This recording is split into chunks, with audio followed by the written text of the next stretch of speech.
freak-offs, marathons of sex and drug use. And suddenly this is on a totally different level in a way that is making the industry ask itself questions about what is on the sort of, on the narcissist sort of naughty boys line of behaviour and the stuff that turns you into an absolute criminal. And also for what it says culturally about powerful people in high-profile positions able to do whatever the hell they like to the people below them. And we have breaking news. Cassie Ventura is now on the stand in the Sean Diddy Combs sex trafficking trial. Among other things, the singer is expected to address the 2016 video of Combs attacking her in a hotel when she was his girlfriend. Combs has pleaded not guilty. His attorneys argue the video is evidence of jealousy.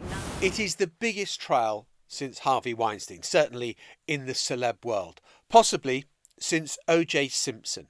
It has gripped America, it is gripping the world, and the details are horrifying of what is emerging in court. Yeah, it concerns the man you might know as Puff Daddy, P Diddy, or just Sean Combs, who's facing charges of racketeering and sex trafficking, and many of them involve his former girlfriend.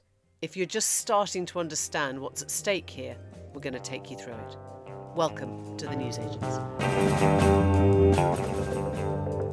Puffy's place was like just filled with chicks and orgying like nonstop, right? No, not really. I mean, but hey, it was curious. I got a chance to see some things. Yeah, but you were 13. What were you seeing? I went there to see the lifestyle. Right. And I saw it. All right, looking ahead at some other news now that we're following closely here today. Opening statements began today, and the first witnesses were called in the trial of Sean Diddy Combs. So check this out, yo. Justin, you ever seen the movie 48 Hours? Right now, he's having 48 hours with Diddy, him and his boy.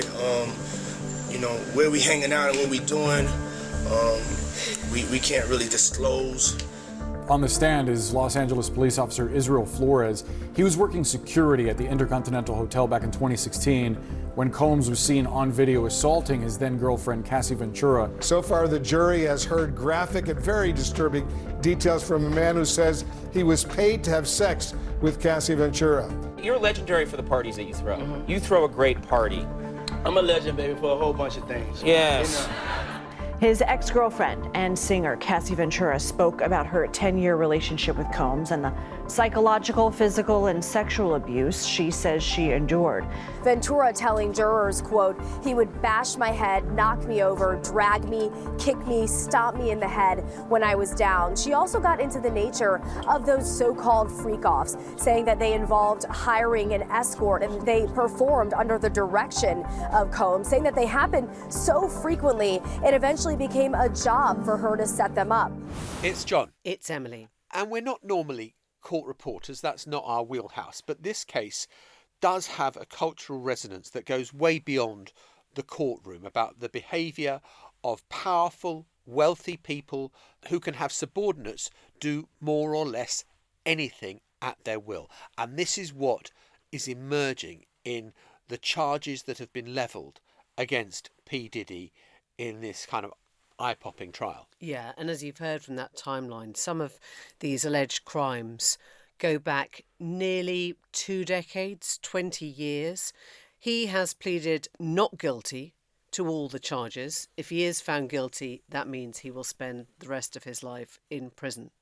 And the current indictment, which was issued in April, says that he sexually trafficked 3 women, he controlled them via physical and emotional abuse, he paid them and others to keep quiet, and he supplied his alleged victims with a host of drugs to keep them compliant. And coercive control is right at the centre of this. If you're asking yourself why the women did what he told them to do, perhaps you will find yourself hearing about this whole extra layer of abuse, which is in the bigger form of coercive control. And we're also had the phrase FOs in court, freak-offs. And these are apparently elaborately planned, staged, and often videotaped marathons of sex and drug use. And that, of course, is adding to Combs's legal woes. And separately to this, to the federal charges, he's also facing dozens of civil lawsuits that followed the one filed by his ex-girlfriend, the singer and model Cassie, and Cassie's suit was later settled. Well, let's just go back to the criminal trial, because Cassie Ventura, the ex-girlfriend, who is pregnant in court, she's been giving evidence this week. And the reason that we, I guess, first became aware of these allegations was when a piece of footage was released from a hotel which shows Sean Combs striking his girlfriend at the time, Cassie Ventura, in the face. Essentially, she has told the jury that he struck her in the face during one of these sex sessions while a male escort was in another room at the Intercontinental Hotel suite. And at that point, after she was hit, she grabbed her belongings. She ran out the hotel room as fast as she could. She tried to get away. And Combs, and you can see in this piece of video footage, he follows her down a hotel sort of lobby, the hallway outside the rooms. He's only wearing a towel. He grabs her. He throws her to the ground. He drags her back into the room. And we understand that this came to light because there was somebody who was a former LAPD investigator or police officer working in the hotel who saw this on the hotel's own CCTV footage, essentially, and leaked it to CNN. This bit of footage was, I get, and this came from 2016, was what I guess started the whole process of letting the world know what kind of man she had been dealing with and we had not been entirely aware of. And one of the really unusual features of this is that in the US justice system, if you are wealthy and you can post millions of dollars for bail, you are normally not remanded in custody, you're on bail and you walk into court. And P Diddy, when the charges were levelled against him, he offered the court his mother's and children's passports, a $50 million bond, GPS-monitored house arrest, the equity of his mother's Florida home, but he was still remanded in custody by the Metropolitan Detention Centre in Brooklyn to await trial. So he has been in prison all the time that he has been awaiting this trial and is now going from prison to the courthouse each day as this trial unfolds. And I think that gives you a sense of how at risk they think people are in this case, that they need to be protected, who are going to be the witnesses who are going to kind of make or break this case. Yeah, and I guess prosecutors, I mean, looking at the kind of evidence that's emerged, they could have gone down two lines. They could have said he's clearly, a domestic abuser. He was in a relationship with this woman. He beat her up. He forced her to have drugs. He forced her to have sex for his gratification with male escorts. He forced her to find the escorts herself and then, have these prolonged sort of sexual encounters, orgies, whatever, on ketamine, on cocaine, which all sounds just like, a pretty extended version of really grim domestic abuse. But the fact that they've gone for these higher charges is what kind of escalates this to a totally different level. The fact that he's facing charges of racketeering and sex trafficking, I think, opens the door to the idea that this was not a man who contained his abuse to the person that he was in a relationship with, but it went much wider. And I guess that is going to be critical. Proving that is going to be critical to whether this man spends the rest of his life in jail. When you use the word racketeering, yeah, you associate that with the mobsters, mob. Yeah. And that is where it is such a serious charge that has been brought, but maybe P. Diddy's best hope, because obviously the threshold of finding guilt beyond reasonable doubt is much higher than not whether you've just beaten up somebody. If it's simply that, there isn't, frankly, much of a case to defend, because it's obvious and we've seen the video evidence of that. It's the racketeering charge which makes this so important, and also for what it says culturally about powerful people in high profile positions able to do whatever the hell they like to people below them. And I guess, if you're in the music business, if you're a hip hop star, you're not a vicar. right? Yeah. So there is a sort of level of assumption that you have a pretty wild life. You know, you probably do drugs. Those around you do drugs. You know, you get away with a lot of behaviour that sort of fits the pattern of like being a bad boy, whatever that means. Or whatever it happens to be. Right. And suddenly this is on a totally different level in a way that is making the industry ask itself questions about what is on the sort of, you know, on the narcissist sort of naughty boys line of behaviour and the stuff that turns you into an absolute criminal. Well, let's speak now to Megan Cuniff, who is a legal affairs reporter who's covered some of the most celebrated trials in America and is all across the P Diddy trial. In fact, she's been nicknamed Megan the Reporter, THEE, by users who are following her coverage of the trial because she's such a seminal voice to hear. She's such a stallion. Yeah. And Megan, I wonder if you can just take us into this trial for people who've sort of heard, you know, peripheral vision stuff that's going on, but just need to know what's at stake here. Well, he's on trial right now. We had opening statements on Monday, and then we got to 2 witnesses, and now his former girlfriend, Cassie Ventura, is testifying, and this could happen all week. So this is really the beginning of his trial, and jurors are starting to hear all about this supposed racketeering conspiracy and this organized crime conspiracy that prosecutors are alleging he had. I mean, what I found fascinating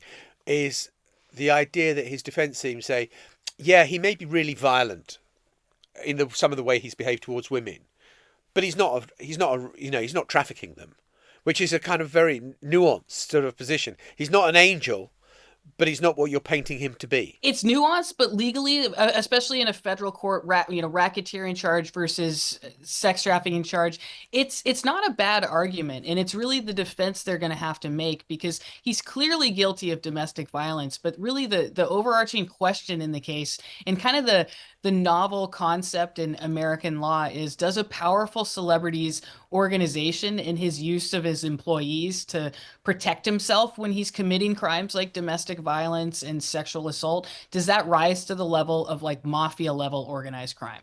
This trial has already given us a whole new vocabulary. Can you just talk us through, I mean, some of the kind of really gory, painful detail surrounding freak-offs, FOs, what he is alleged to have done, and how all this behaviour came out into the public domain, because that's kind of a story in itself, Megan. Yes, definitely. Cassie was 19 when she met him, and they started dating, and this was a controlling relationship that she described. And she said these freak-offs were pretty elaborate performances involving prostitutes and a lot of baby oil. She said that the longest one lasted 4 days, and these were degrading sexual things that happened to her. And Diddy watched all of it. He liked to watch her have sex with male prostitutes. There was stuff about urination. There was just a lot of dirty details about this. But these were just sorry to clarify, to make you spell this out, these were kind of enforced sex. I mean, they were orgies, essentially, that he had organised and ordered and made her sort of bring people to, right? Yes. She would pay a male prostitute who showed up, and they would have sex for hours in front of Diddy because that's what he liked. And there were all sorts of details about, various things that would happen that were just totally degrading to her, and that she made clear she didn't want to have this stuff happen to her. She didn't want to have random males peeing on her. She just felt that she was manipulated into this, and she was coerced into this by Sean Combs. And the question that always comes up, and I'm sorry to have to ask, but this will always come up: why didn't she walk away?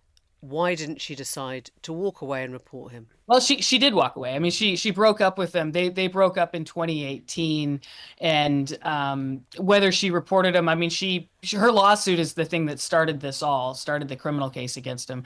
So the timing on it didn't happen sooner, but I think the prosecutors will be addressing that in trial, and so will the defense. There's going to be expert testimony about how women respond to sexual assault and memory and that kind of thing. So jurors are going to be hearing about that. And do you think that P. Diddy will be put on the stand himself? There is a possibility he could testify. I would say no. There's always the chance that once prosecution rests and it's his turn to call witnesses, he can testify, and he has that absolute right. I really doubt that's going to happen in this case, just because the problem is always the cross-examination. You can get up there and have your lawyer ask you nice questions all you want, but then it's the prosecutor's turn, and the consequences and the problems that can arise from that are just not worth the risk. I suppose on a wider kind of cultural level, reading the detail of it, you feel there are elements of this, of, you know, the Me Too and Harvey Weinstein.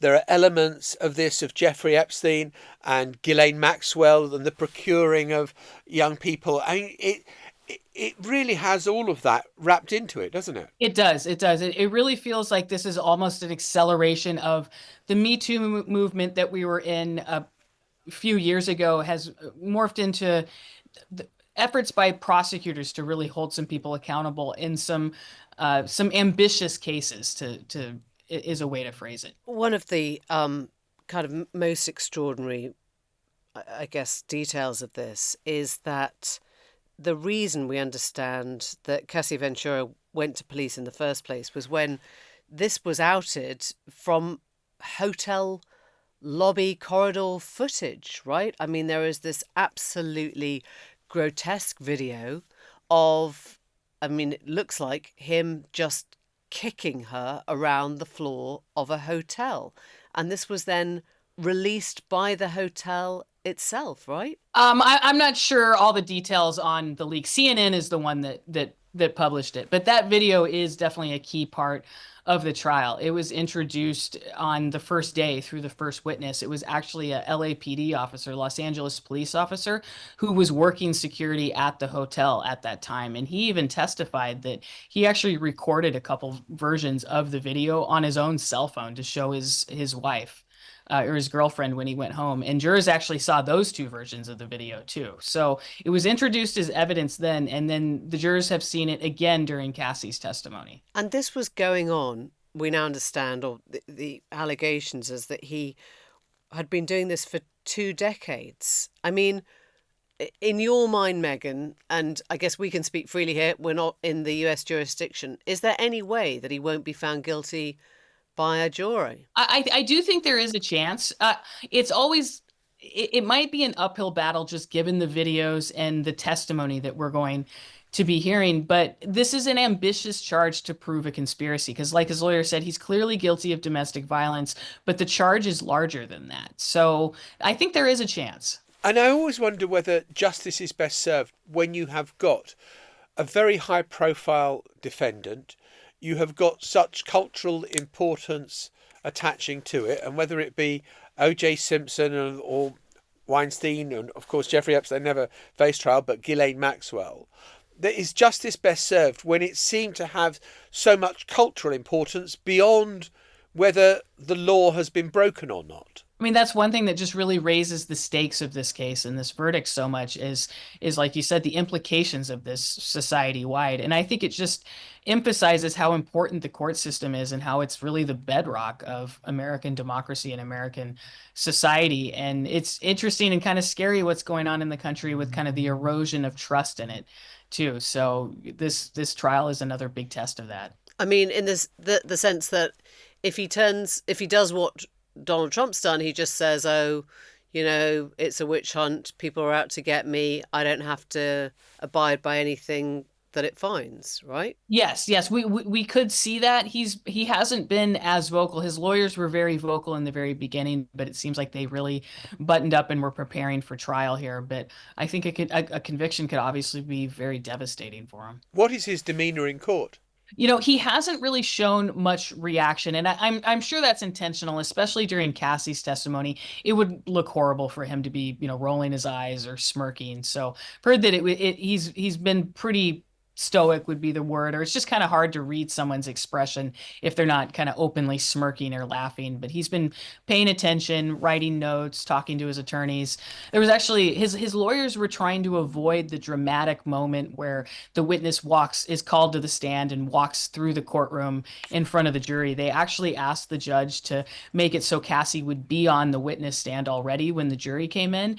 But apparently the judge rejected that because that didn't happen. Cassie was called in front of the jury, and Diddy did turn and look and watch her go in. But other than that, there hasn't been any kind of outburst or visible reaction. This is a man who's been at the centre of US, maybe global music for decades, Megan. I'm wondering if there's anyone left who sort of, I don't know, calls themselves a friend now, if the whole industry has essentially abandoned him, and whether you notice a sort of a battening down of hatches amongst other people who, think, well, that could be me next. I think there's definitely a battening down of hatches. Whether people have abandoned them, I think publicly, nobody is willing to really go to bat for him publicly, but I'm not sure about privately. I think privately, people are wanting to see how this trial shakes out for sure. But I'm not ready to say that he's just been cut off by everyone in the industry completely. Because one thing to just consider is I always laugh when people say, oh, it's Diddy's fall from grace. It's like, what did we really know about Diddy before? Is he an Eagle Scout leader? Did he have a PTA that he ran? I mean, he wasn't just overtly a bad person on, media, but all his appearances were very, very canned. And all these freak-offs, he's not denying that these freak-offs happened. He's just saying, hey, this is totally okay. Everybody wanted to do this. So, I don't think he's, whether he's just this great person that is, somehow made a mistake, I'm not sure about that. I think the trial will tell us more. So fascinating to talk to you. Megan Cuniff, thank you very much indeed for being with us. Thanks so much. It's always lovely when you're sitting in the studio and the editor just says, talk in your ear, which is what has just happened. It works though, doesn't it? Yeah, so I am talking, I guess. I am talking. And it's Lewis Goodall's voice I hear now in the studio. Lewis, talk. Talk. Lewis, talk. Yeah, well, don't sound so surprised. I mean, I just had so little to add about P Diddy that I decided to sort of duck that out. But I do have something to add about Prime Minister's question. Did you watch it? Well, I've heard excerpts of it, clips of it.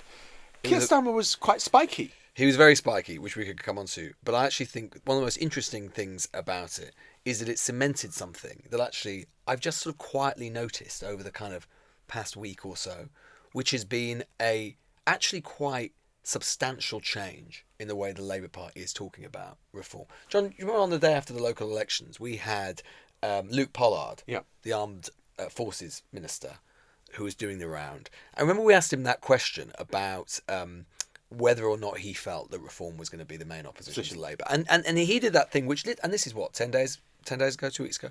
He did the thing which at that time Labour was doing, which was quite a calibrated response, which was to say, well, I'm sure we're going to be up against a right-wing populist force of some description. I just don't know who it's going to be. It could be the Conservative Party, it could be the Reform Party, it could be like a merged version of the two. And something, particularly since the PM's immigration speech, but even preceding that as well, something has changed quite dramatically, where Labour and Starmer are now quite explicitly suggesting, predicting, saying that the Conservative Party is going to die, and it's going to die and be replaced by reform. This is what the PM said at Prime Minister's question. On the page, they're reduced to a brain rot. A once great political party is sliding into brain-dead oblivion. It's quite spiky, isn't he? I mean, he is quite spiky these days in a way that feels very uncharacteristic of Keir Starmer. He was always the man who sort of like muttered his way towards a phrase rather than sort of croaked his way towards it. Sort of, yeah. And I mean, I know this is not the kind of week to mention Gerard Depardieu, but there is sort of something of Roxanne in this, isn't it? It's like somebody is kind of standing at his back and saying, just give him hell. Just go for it. Just stop being nice. Just, break it down, tell them what you think. But the tactics of saying that they are brain dead, I mean, there have been various times in our history where parties are being written off and saying they can be no more, they are over, it's done for them. I mean, most recently, kind of people were saying that about Labour in 2019 after the defeat and, you know, Corbyn's leadership, and then before that it was the arrival of the SDP in the kind of beginning of the 1980s. It seems to me risky to start saying they're going to die, they are no more. I mean, the Conservative Party have been the party of government. I think brain dead doesn't mean dead, actually. I think brain dead means They're use just not your thinking. brain. You're Yeah. not thinking. Yeah. Well, the thing is that it links to Pat McFadden was doing the same thing a couple of days ago. Labour ministers are increasingly saying that they believe, and as they predict, that reform will be their main opposition in 2028, 2029. And actually, that aligns with something that is happening in the country as well. I mean, what's remarkable is there was some polling from Ipsos the other day, which showed for the first time that when asked which two parties do you think will be the main parties contesting the next general election, first time the public was saying, plurality of the public said Labour Reform, not Labour Tory. Now, this is really obviously dangerous for the Conservative Party because the main thing in the first past the post system, even when basically you're very disliked, and even when your own voters kind of dislike you, the main thing which keeps you alive, and this is what happened, John, you know, with Labour in the sort of 2019 period, is that even if its own voters are kind of disaffected and unsatisfied, the very fact that you are the main vehicle for the centre-left or the centre-right keeps you alive, right? Because there's just nowhere else really for that to go. Even when there may be a competitor like UKIP was in the sort of middle part of the last decade, it was still accepted that in the vast majority of constituencies, if you want a centre-left government, if you want a centre-right government, it's Labour or Tory. If people genuinely start to believe in sufficient numbers that actually the best way, if you're a right-wing voter, to destroy the Labour Party or get Labour out is reform, not the Conservatives, that's obviously very dangerous for the Tories.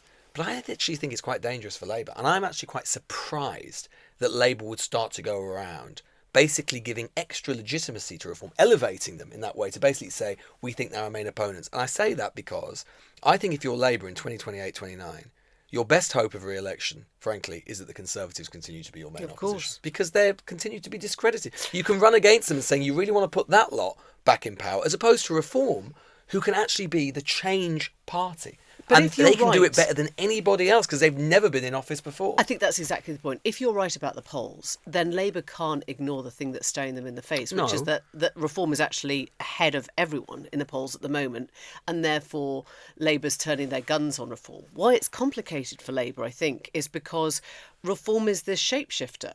As we've discussed before, you know, they are economically often to the left even of Labour, and they're conservatively, sort of socially to the right, and they've never been in power, so there is no track record, there is no way of telling the electorate what happened last time they were in government, because they've never been in government. And so I think it's kind of right that Starmer wises up to the idea that he is going to be probably fighting Reform and that he's got to start treating them as a party of consequences. I mean, going back to what we talked about, you know, a couple of weeks ago, Reform is not really a new party. They are just the emergence of a party that also brought us Brexit. You know, they are the party that has also tried to manage councils in the past and not. They're the party that has had kind of Farage at its helm for many, many decades in one shape or another.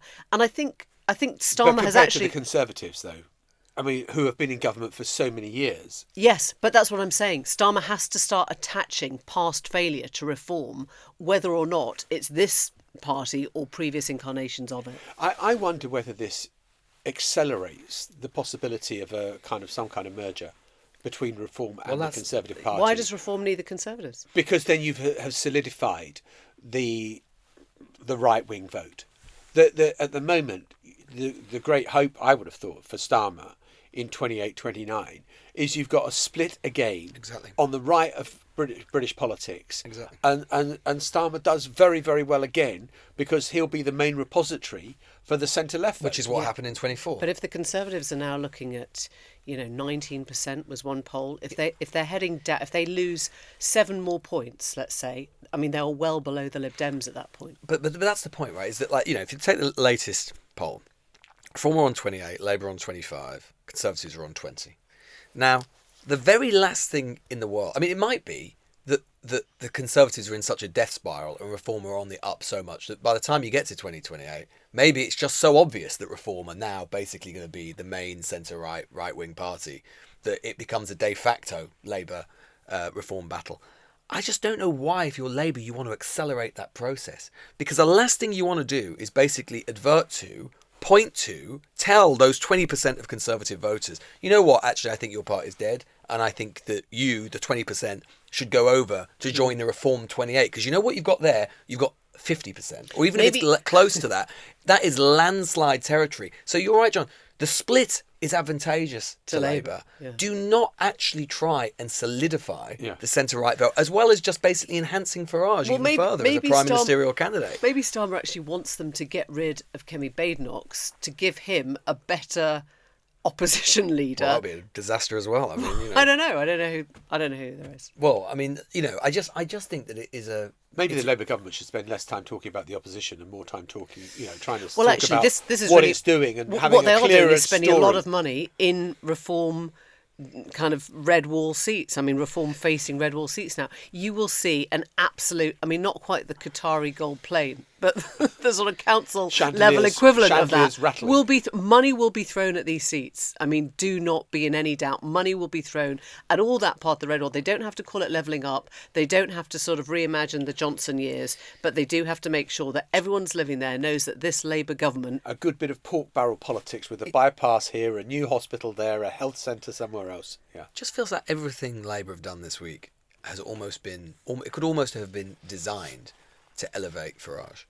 And I'm talking about that in terms of the immigration stuff, which we talked about, which I think seeds so much of the intellectual grounds of Farage on the idea that basically immigration is a problem and is generally a disbenefit rather than a benefit, which is something that Labour have never really argued before. And then So are you saying, okay, so let's just play this one through then.